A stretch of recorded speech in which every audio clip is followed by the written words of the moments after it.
Uma grande promessa que Jesus fez aos seus discípulos antes dele voltar ao céu, um pouco antes dele voltar ao céu, foi: eu vos enviarei um outro Consolador.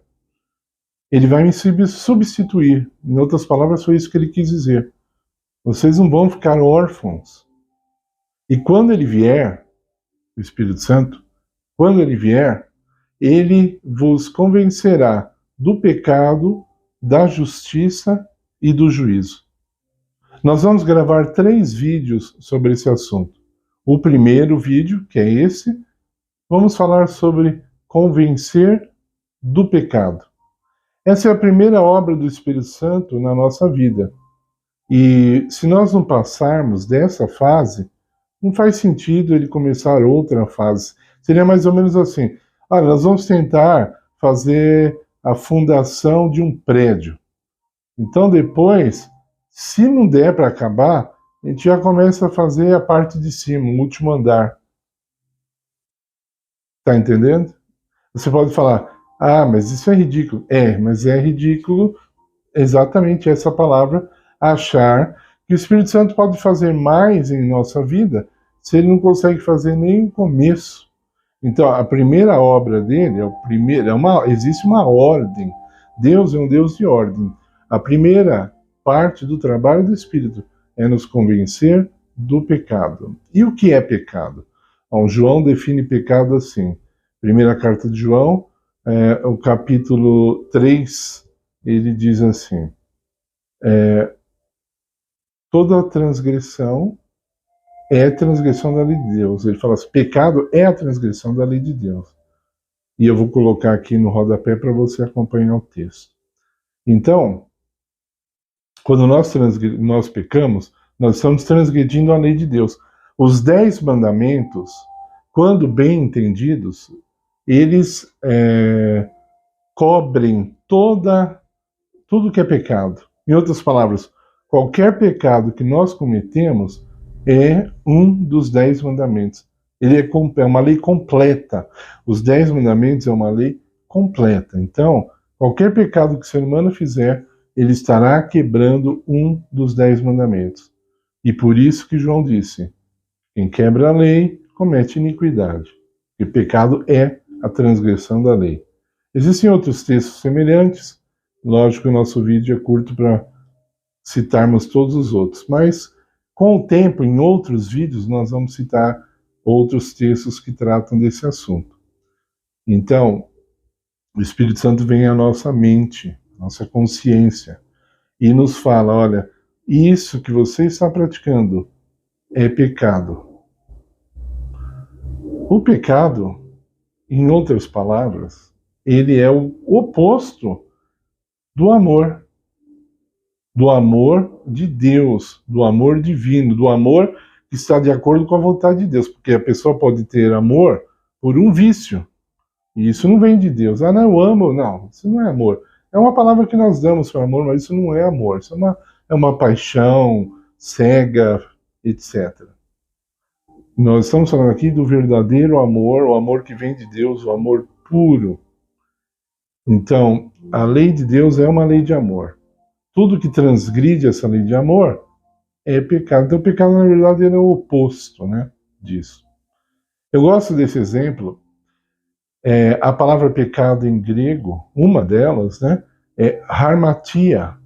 E harmatia significa errar o alvo, né? Então, eles tinham lá competições de arco e flecha, e quando o arqueiro puxava lá e errava o alvo, alguém gritava: harmatia!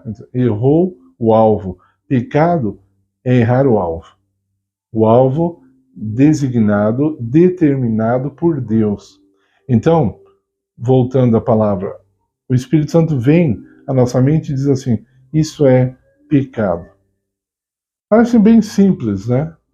Só que nós, na maioria das vezes, argumentamos com o Espírito, sem querer ouvir a voz dele, dizendo: eu gosto disso, então isso não é errado. Me faz bem. Eu me sinto bem fazendo isso. Então eu posso fazer. As pessoas têm um termômetro que elas acham assim, deve ser medido pelas sensações. Se eu me sinto bem, eu vou fazer, tá certo. Deus não vai ser contra, porque eu me sinto bem em fazer isso. E olha, se eu for citar as coisas que nós nos sentimos bem em fazer, vai ser bem complicado. Tem pessoas, por exemplo, que trabalham no matadouro para levar carne para o frigorífico e a pessoa se sente bem em dar uma marretada na cabeça de um boi. Vocês estão entendendo? Um dia eu estava conversando com um policial civil e eu o conheci antes de ser policial e eu perguntei para ele falou que batia em traficantes e eu falei, você consegue dormir o dia que você dá uma surra no traficante, leva ele preso? Você consegue dormir? Ele falou, esse é o melhor dia. Ele falou, eu durmo bem relaxado. Agora, quando você se sente bem em dar uma surra numa pessoa, seja ela quem for, tem alguma coisa errada, não tem? Não tem algo errado? Se você quiser discutir sobre o traficante merecia apanhar ou não, isso é um outro assunto que a gente pode até conversar. Agora, você se sentiu bem em fazer isso? Estou dando um exemplo assim forte, né? Mas muita gente se sente bem ter vícios como fumar, que eu falo de vez em quando aqui, né? Hoje eu vi uma pintura de um bar, dois homens fumando, um fumava o charuto e o outro cigarro, né?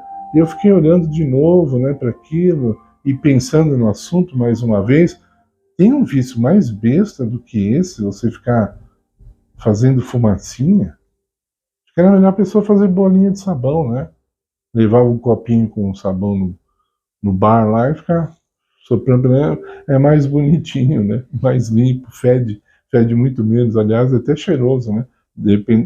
Dependendo do sabão que você escolher, tem até um cheiro agradável. Ok? Ali até as crianças podem usar. Então, o Espírito Santo, ele vem e fala, olha, isso é pecado, e a pessoa abandona e segue para a segunda parte, que vai ser o nosso outro vídeo. Então, na verdade, vamos dizer assim, esse primeiro passo é como se fosse um médico te dando um diagnóstico. Essa é a primeira parte do Espírito Santo. Só que, qual é o nosso problema hoje? Nós temos novos pecados no mercado. Pecados que os antigos não tiveram. Então, nós não conseguimos ficar fora dessas coisas. Nós queremos participar, e principalmente jovem. O jovem não quer ficar de fora, não quer ser um cara careta. Então ele quer experimentar, ele quer fazer, muitas vezes contrário à vontade dele, mas ele vai, não é? Quando eu tinha 14 anos, eu não era cristão, e eu ia em baile de carnaval, e no fundo eu não gostava, viu? Eu ia por embalo dos meus amigos, no fundo eu não gostava, eu não me encaixava ali. Podia estar ali, mas era só uma fachada. Eu nunca gostei. Então, esse é um exemplo que eu estou dando, mas hoje temos novos pecados. Hoje, os pecados antigos não são, vários deles não são considerados pecados mais. Aquilo que uma sociedade lá em meados do século XX considerava errado, hoje não é mais errado. Por exemplo, na época do meu avô, uma mulher não podia usar calça vermelha. Ela era considerada uma prostituta se usasse calça vermelha. Isso não está na Bíblia, então é coisa do homem, as coisas do homem vão para baixo mesmo, cai, né? Várias igrejas proibiram e ainda proíbem usar calças, né? Tem gente que diz que é pecado, a Bíblia não fala absolutamente nada sobre uma mulher usar calça sendo pecado, ela não fala sobre isso. A Bíblia não fala que isso é pecado. Então, essas coisas com o tempo, elas vão caindo por terra e aí as pessoas acabam desprezando. Mas as coisas de Deus também estão sendo desprezadas. Aquilo que Deus disse que é pecado também está sendo desprezado. E é aí que mora o perigo. Porque se nós lemos na Bíblia que determinada coisa é pecado, mas a maioria faz, a maioria aceita, a maioria inventa coisas sobre o assunto, então aí fica mais difícil, porque o Espírito Santo ele quer mostrar para a pessoa, olha, isso aqui é pecado. Você precisa abandonar isso na sua vida. E a pessoa vai ter que tomar uma decisão. Ou ela aceita, ou não. Por isso que a Bíblia fala assim, se você ouvir a voz do Espírito, não endureçais o vosso coração. Eu até cortei uma parte importante. Hoje, se ouvirdes a voz do Espírito, não endureçais o vosso coração. Ele está falando de hoje. A decisão é hoje. Se você demorar, o teu coração endurece e você acaba não se importando mais com o assunto. Você fica cauterizado. Você confessa todos os seus pecados? Mesmo aquilo que você admite que é pecado, você confessa? Porque se você não confessar, isso mostra que você é indiferente ao assunto. Muitas pessoas passam dias e dias, meses, sem se confessar a Deus. Não estou falando confessar a um padre ou a um pastor. Não, essa história de confessionário dentro da igreja não é bíblica. Não é bíblica. Nós devemos confessar os pecados a Deus, a Jesus, está escrito, primeira carta de João 1, verso 9, um dos textos. Então, nós confessamos e nós somos limpos do nosso pecado. Agora, quando nós não confessamos, isso em pouco tempo passa a ser comum, banal. E assim nós não passaremos para a segunda fase. Nós não vamos passar. Se o Espírito Santo não nos convencer de tudo o que ele considera pecado, ele vai parar a obra dele e ele não vai nos convencer da justiça. Isso são palavras minhas? Não, isso é bíblico. Além da experiência que eu tenho em ver e vivenciar esse assunto. Muitas pessoas que eu vi abandonar os caminhos de Deus porque não aceitaram que estavam em pecado. Meus queridos, deixe o like no nosso canal, nós precisamos crescer. Se inscreva em nosso canal, compartilhe esse vídeo, nós queremos multiplicar o número de inscritos para que ouçam essa mensagem. Nós não estamos buscando glória humana de forma alguma, forma alguma. Eu espero que aqueles que não me conhecem um dia possam me conhecer e vão ver que eu faço um trabalho sério. A minha determinação aqui, o meu desejo é glorificar a Cristo. Então, por favor, colaborem com isso, colaborem com o canal. Eu agradeço em nome de Jesus. Amém.